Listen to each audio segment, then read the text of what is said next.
We are back with you now and ready to get into that session, Managing Those Pennies with Crystal Howell. She is a chartered professional accountant and certified internal auditor. Good morning to you, Crystal. Happy Monday. You as well. Great. So let's jump right into today's session as we look at implementing that financial literacy that we focused on throughout April. So today, I want you to zero in for us because we're moving nicely through those slides. I actually was so happy to hear Corey's segment where he talked about the mental behind it. And this is why Mm-hmm. it's so important to emphasize these things from young, because people underestimate habits and the mentality that if you are poor, you're going to stay poor, you're going to die poor.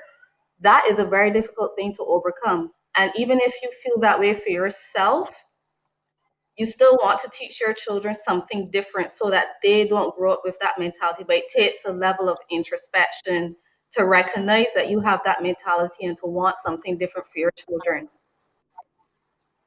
Excellent. So So how where do how go are we ahead? Go how ahead, are we Shane. looking to address how are we looking to address that, Crystal, in today's episode? Well, we would have started with allowances, which is usually the first point of focus for many persons with very young children. And we would have looked at the pros and the cons.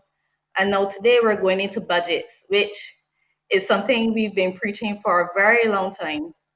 But I've been seeing a lot of memes recently, and it seems as though persons think that budgets are a thing for accountants. It seems as though accountants are the only ones who run their entire lives, not just their finances, but their entire lives around budgets. But I would hopefully like to break that mentality and get persons to realize how much value a budget can bring, not just for accountants or for children, but for adults as well. So if you as an adult never use a budget and you've missed some of my previous segments, you can tune in now, and it's never too late to start a good habit. So once the children are a little bit older, an allowance and a budget tends to go hand in hand, because when children start to spend their own money, even if you've given it to them as an allowance, they tend to think longer and harder about a potential purchase, whether they really need it or want it, because they're getting older and they're hopefully realizing the difference between spending now versus saving and spending for something they really need in the future. But you want them to understand the limits that they would have. So this is where budgets would come in. Okay. Well, what else can you tell us about getting them to understand that it's not that complicated? I imagine you start with a simple one. Yes, you want to make sure you keep it very simple. So if you have a teenager and you've given them some more responsibilities, they might be looking to go and buy their own clothes or go down to the Olympus for the movies, and they get their own tickets, they buy their own snacks, they're handling their own entertainment. So you will help set them up with the budget to show them very simply this is their allowance, or if they have a small part-time job which helps them to bring in some extra money, whether it's babysitting or cutting grass or anything along those lines, they can add that to their budget. And then they can look up the prices of certain things. So they can see, okay, if I really want this new pair of shoes, this is how much it's going to cost. This is how much my allowance is. This is how much my extra income is. Do I have enough to cover that and everything else I would like to do for the week? And if I do spend all of the money, how much longer is it going to take for me to earn that back so that I'm not sitting down here without any money for an extended period of time?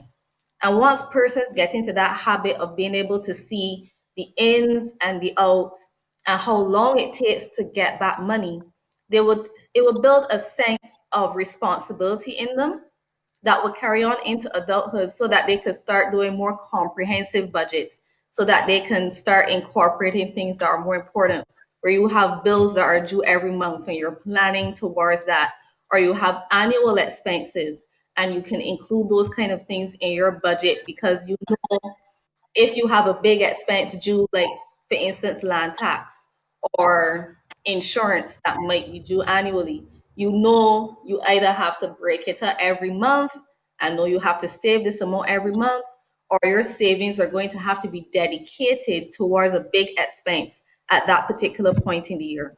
So you want to start them with these very small habits, because then you can build on that foundation gradually so that when they become adults, it's not something they're struggling with from scratch. And then they won't think Yeah. that it's only that like budgets. This is true. And Corey made it clear very well. He made it very clear during his interview, speaking about the gentleman who took the $600 and paid ahead his rent, Yeah, when there are other considerations that should have been taken, because you need a budget to understand Yeah. what needs to be paid at any point in time. exactly. So then when his light bill is due and his water bill is due, I'm very concerned about what he's going to do, because $24 can't do any of those things that I am sure he has to do. So this is why it's so important to build these habits, because then we have adults who, because they never had this training, or they never had parents or teachers or any other person come into their life to show them this is the way that you would handle your responsibilities. They grow into adults Yeah. that don't understand money. Thank you so much, Crystal. Though always a great session. You're gonna have to talk about what if money gets shorter or smaller, in the face of this pandemic as well. How that budget is critical. But you have a great day. We're noting all this good information. All right, Crystal Howell, certified internal auditor, chartered professional accountant.